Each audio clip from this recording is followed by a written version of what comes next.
Bem-vindos à Politeia. Eu sou Rodrigo Couto e hoje a valorização da mulher na modernidade.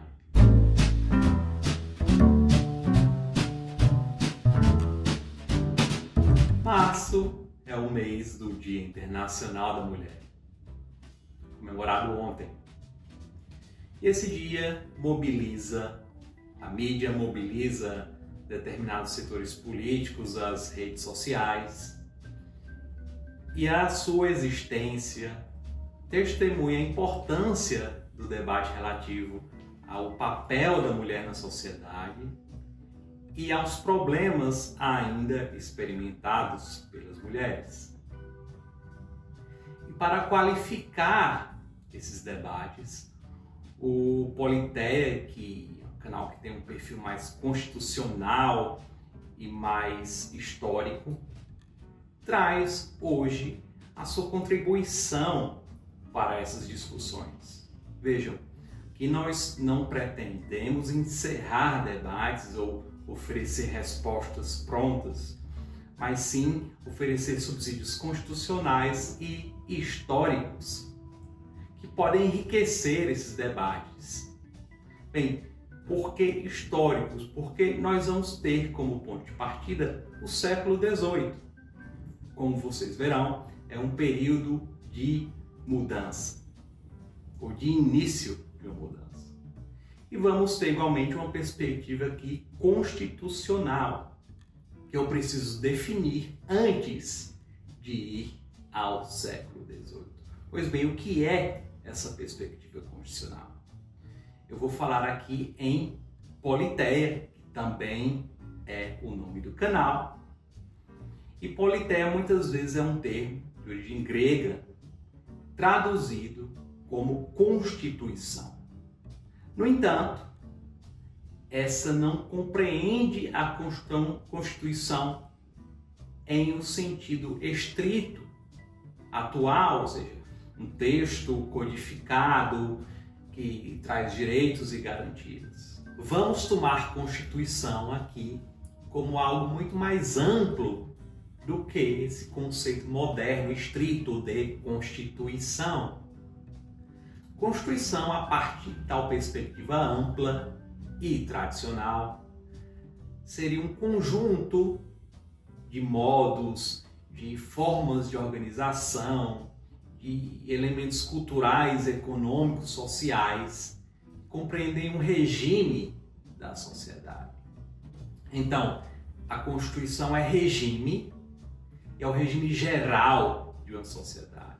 E durante muito tempo, o pensamento constitucional é dedicado a analisar o regime de sociedades, os regimes de diferentes sociedades.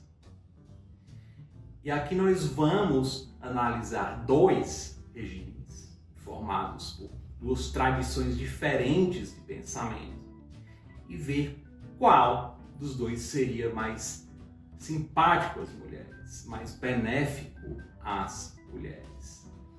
Esse também é um exame de transformações constitucionais que levariam, mais tarde, a um cenário de emancipação econômica, ou início de emancipação econômica das mulheres. Pois bem, qual é o primeiro regime formado por qual tradição? Bem, é um regime informado pela tradição clássica que associa virtude à esfera pública e ao serviço prestado à pátria. E o que é isso? De onde é que vem essa tradição de pensamento? Vem de gregos e romanos. Eles compreendiam a virtude como algo essencialmente relacionado ao ambiente público, como eu falei, e à vida pública. E essa virtude era essencialmente masculina, porque eram os homens os agentes da vida pública, por exemplo, na cidade grega, e eram também os guerreiros. Vejam, nem todo habitante de uma cidade grega era cidadão. O cidadão era homem, proprietário de terras e escravos em geral, e também soldado. Todo cidadão grego serviu em conflitos militares. Então, mais do que natural que eles compreendessem que a virtude diz respeito a qualidades masculinas, já que era definida a partir, como falei, da esfera pública. Que qualidades masculinas eram essas? Por exemplo, a abnegação e a capacidade de autocontrole e autossacrifício. Então, esperava-se do cidadão grego, aliás, cidadão da cidade, da polis grega, a disposição para se sacrificar em campo de batalha pela cidade. E aí nós temos então, primeiro, um relacionamento muito forte entre esse ethos do soldado, do cidadão e a virtude. De forma complementar a isso, a atividade privada, a vida privada, o comércio, por exemplo, era desprezado. Então, se a política tinha relação com o sacrifício dos próprios interesses em função do bem da cidade, em função da defesa da cidade, o comércio era, de forma preconceituosa, compreendido como uma defesa de interesses egoístas, que muitas vezes não eram compatíveis com os interesses da cidade. E havia também uma crítica associada a esse desprezo pelo comércio, pela atividade econômica com objetivo de lucro, que era crítica ao luxo, à riqueza. Por quê? Porque se compreendia que o luxo corrompia os homens. Então, aquelas qualidades masculinas tornavam o cidadão apto à defesa da cidade, eram destruídas pelo luxo.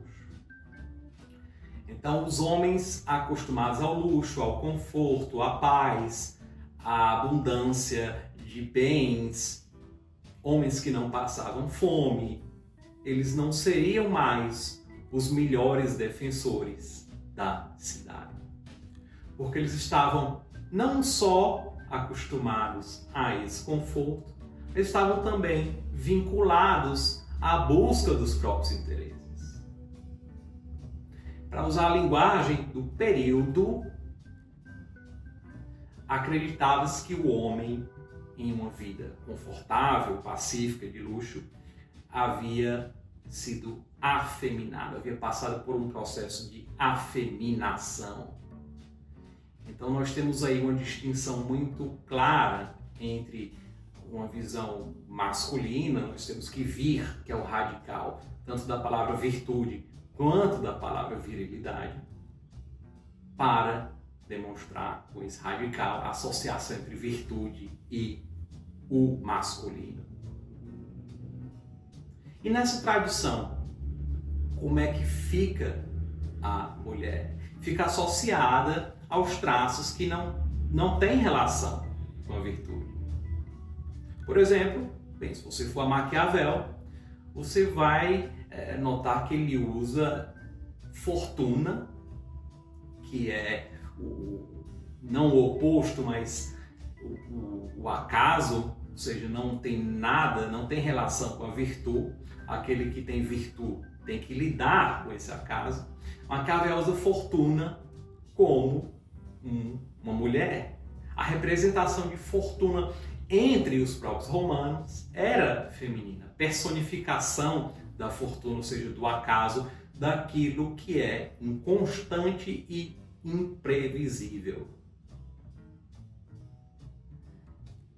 E essa tradição chegou aos séculos 17 e 18 no Ocidente. E nesse período continua a crítica ao comércio, continua a crítica ao conforto, ao luxo, e continua a ideia de virtude como algo relacionado à vida pública e às qualidades masculinas de abnegação e capacidade de autossacrifício, por exemplo, em campo de batalha. Porque essas eram as qualidades que o cidadão, o homem político, o homem de Estado, possuiria. Mas a continuidade dessa tradição, ela não impediu o desenvolvimento do comércio, ela não impediu o surgimento de uma camada média, hoje a gente chamaria de uma classe média da população, e por isso ela encontrou resposta, porque essa camada média que tinha, não na propriedade da terra, mas na atividade comercial, ou lucrativa em geral, por exemplo, serviços, etc., sua fonte de renda, essa camada média desejava se legitimar. Eles desejavam uma defesa do comércio e da vida do comerciante, do mercador. E é aí que nós vamos ver a transição de um regime para pelo menos no campo das ideias. Bem, como é que isso ocorreu? E onde isso ocorreu? Bem, ocorreu em um momento ou outro em toda a Europa. Mas o caso escocês é emblemático porque foi aí que os intelectuais vinculados a essas camadas médias produziram uma defesa da chamada sociedade comercial. Quando é que isso ocorreu? Ocorreu no século XVIII. E como isso ocorreu? Bem, eles passaram a publicar defesas da sociedade comercial. Então, o David Hume, que é um dos grandes nomes do pensamento escocês, ele afirmou que, bem, o comércio distribui riqueza. E é exatamente a organização nos moldes clássicos da sociedade que leva ao enfraquecimento da sociedade. Porque você vai ter ricos preguiçosos, que vivem da terra, ou seja, não precisam trabalhar, se dedicam apenas à política, e pobres ressentidos. Quando você tem uma camada média, segundo Hume, você tem uma blindagem contra o despotismo. E Hume se vale do exemplo inglês, da história inglesa, para falar que o despotismo, o arbítrio do momento feudal, do feudalismo, só teria sido superado com o surgimento dessa camada média da população, camada dedicada ao comércio, às trocas.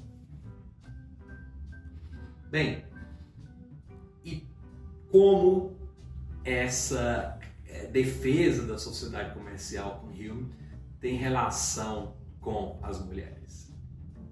Vamos por partes aqui.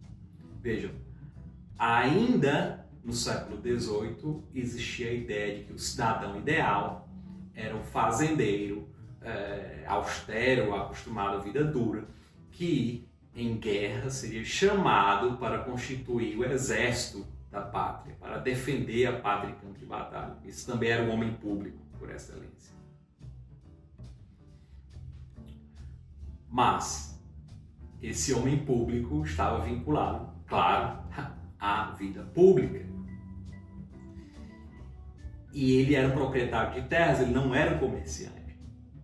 Então a virtude continuava vinculada à esfera pública, como entre os gregos. O efeito da defesa de Hume e de outros autores escoceses foi o de trazer a virtude para o campo privado e enfatizar a ideia de civilidade e de progresso da civilização da nação. Vejam, a Escócia foi integrada ao Reino Unido no início do século XVIII. E os comerciantes escoceses ganharam acesso, então, aos mercados do Reino Unido. E isso levou ao enriquecimento da Escócia. Então, concomitantemente a esse enriquecimento, eles precisaram legitimar socialmente, validar socialmente o modo de vida dos comerciantes, dos mercadores, dos homens de negócio. E isso não podia ser feito, obviamente, com apelo para a esfera pública. Então ocorreu uma defesa da esfera privada. E vejam só, uma defesa também do luxo. Então, abriu-se uma esfera que não exigia mais dos homens a vida pública, o conflito militar, e nessa esfera admitiu-se a participação feminina. E vejam, se a ênfase estava na esfera privada e as mulheres estavam relegadas, restritas à esfera privada, quando você aumenta ou amplia essa esfera privada e valoriza essa esfera privada, você cria um espaço maior para as mulheres. Mas não é só isso. Com a ênfase no luxo, na sofisticação, no refinamento, ocorre também uma defesa dos prazeres refinados, civilizados. E essas defesas incluem o convívio entre homens e mulheres. Isso pode não parecer, a partir da perspectiva atual, grandes coisas. Mas até esse momento, e até o período anterior, durante o período anterior, não era comum o convívio entre homens e mulheres. Então, quando Hume faz a sua defesa da sociedade comercial, ele, e não só ele, vários outros, apresentaram o convívio entre homens e mulheres como sinal de uma sociedade civilizada e como fator de civilização da sociedade. Ou seja, o nível geral de civilização poderia ser elevado no convívio entre homens e mulheres. Convívio, claro, nesses ambientes de refinamento. Esse é o período, por exemplo, que testemunhou o surgimento do que eles chamam ainda em língua inglesa de coffee house, a cafeteria, os cafés. Então vão surgindo ambientes de convívio refinado. E a ênfase deixa de ser, então, a política, a guerra, o parlamento, a ação política, para o comércio, para esses ambientes privados de convívio. Faz todo sentido, em uma defesa do comércio, falar sobre o luxo e os prazeres refinados. O luxo, óbvio, possui relação com o comércio. O comércio muitas vezes possui relação com coisas supérfluas, mas que aumentam o conforto das pessoas, a qualidade de vida das pessoas. E os prazeres refinados, segundo, claro, os comentadores do período, eram permitidos porque, com o enriquecimento da sociedade, as pessoas ganharam, ao menos nessas camadas médias, tempo livre. E era nesse tempo livre que elas poderiam se dedicar, por exemplo, à conversa ou a ir a um café. Esse é o momento de, como falei, de transição entre regimes. Muito da nossa sociedade, ainda hoje, tem raízes nessa transição da política para o comércio. Bem, e como é que isso beneficiou as mulheres? Como eu falei, as mulheres passaram a ser compreendidas como agentes da moralidade e civilização. No convívio com as mulheres, os homens poderiam superar os aspectos mais rudes e agressivos da sua conduta, poderiam também aprender a conversa civilizada sem a glutonia ou a embriaguez, poderiam afastar a indecência da conversa durante o intercâmbio, durante a convivência com mulheres, e desse modo essa convivência era elogiada, era visto como algo muito positivo para a sociedade como um todo. Então ocorre aí uma valorização da mulher. Claro, a gente não está falando já de uma emancipação feminina ou de direitos iguais, mas em relação ao quadro anterior, nós temos algo muito positivo. E além disso, admitiu-se que o convívio com as mulheres permitiria o reconhecimento das qualidades e dos feitos das mulheres, das conquistas pessoais das mulheres. Então nós temos aqui um avanço do que se chamou de simpatia. Você passa a conviver com as mulheres e passa então a compreender os problemas ou as conquistas pessoais, as qualidades das mulheres. É o que o Adam Smith falou, por exemplo, sobre o comércio em geral. Ele disse que quando você convive com as pessoas nas trocas comerciais, você está fortalecendo os elos da sociedade.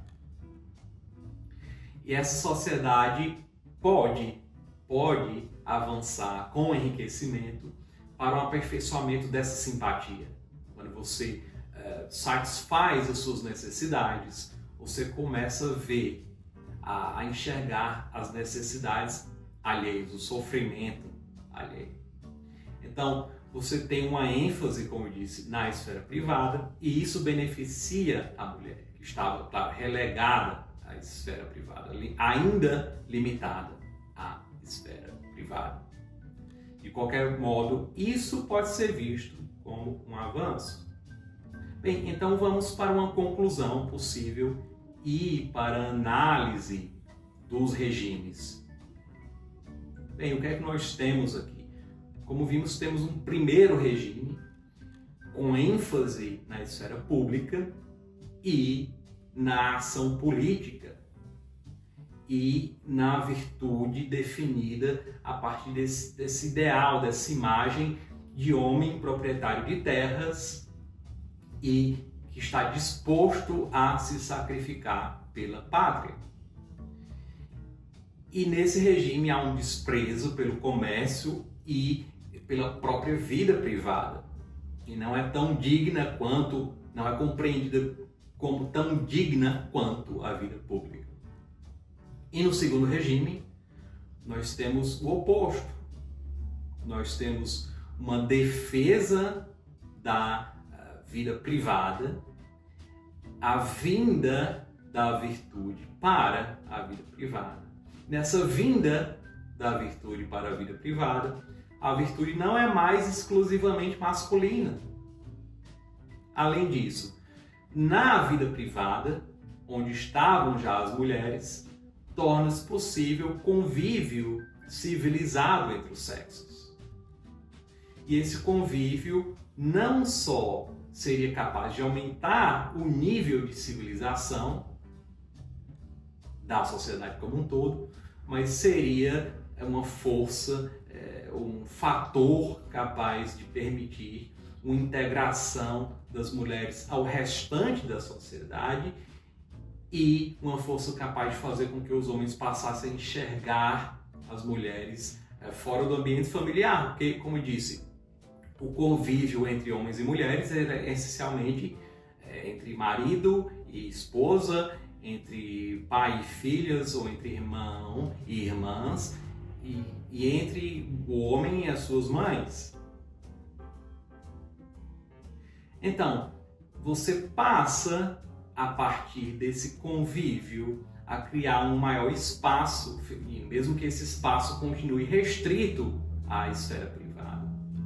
Quais são as conclusões importantes aqui? Bem, essa transição ocorreu através de transformações econômicas, sociais, culturais até, e das ideias. Ela não foi planejada, ou não foi perfeitamente planejada. Ocorre apenas que a ênfase na vida privada e no comércio segundo os interesses das classes médias, alguns poderiam falar segundo os interesses da burguesia comercial, levou à valorização do feminino, da mulher. Então foi um processo muito mais orgânico do que planejado, por mais que tenha dependido da elaboração dos intelectuais. Além disso, nós temos aqui que isso ocorreu sem a ideia de uma guerra entre os sexos. Na realidade, compreendeu-se que os homens se beneficiariam muito com o convívio com as mulheres, que seriam, como falei, uma força civilizadora e moralizadora da sociedade.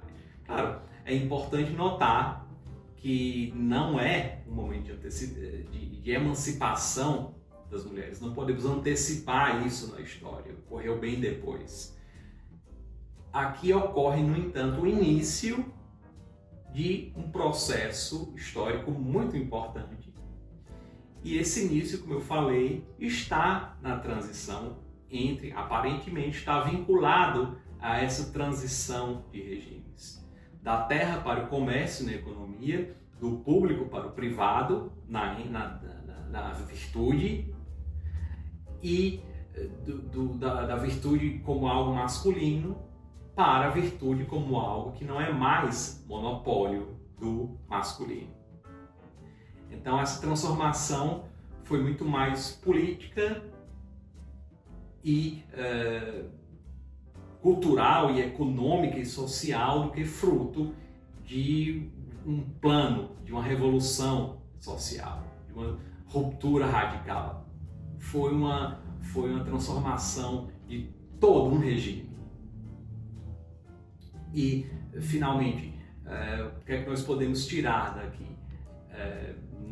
Ainda não é o momento de emancipação política das mulheres, mas é bom lembrar que não era também o momento em que a maior parte dos homens tinha a prerrogativa de participação na vida política, eles não votavam, apenas uma minoria dos homens votava, mas nós temos a abertura da esfera do comércio, que hoje é um fator de emancipação econômica para muitas mulheres, e temos também uma maior integração social entre homens e mulheres. Tudo isso começa, como disse, com a superação da organização do regime clássico ou das ideias clássicas de virtude como algo inerente ao homem político. Então, essa é a contribuição do Politeia para os debates relacionados ao Dia da Mulher, e para outros conteúdos como esse, lembre-se de se inscrever no canal, ative o sininho para receber notificações, deixe o seu comentário, o seu like e tchau, tchau, até a próxima!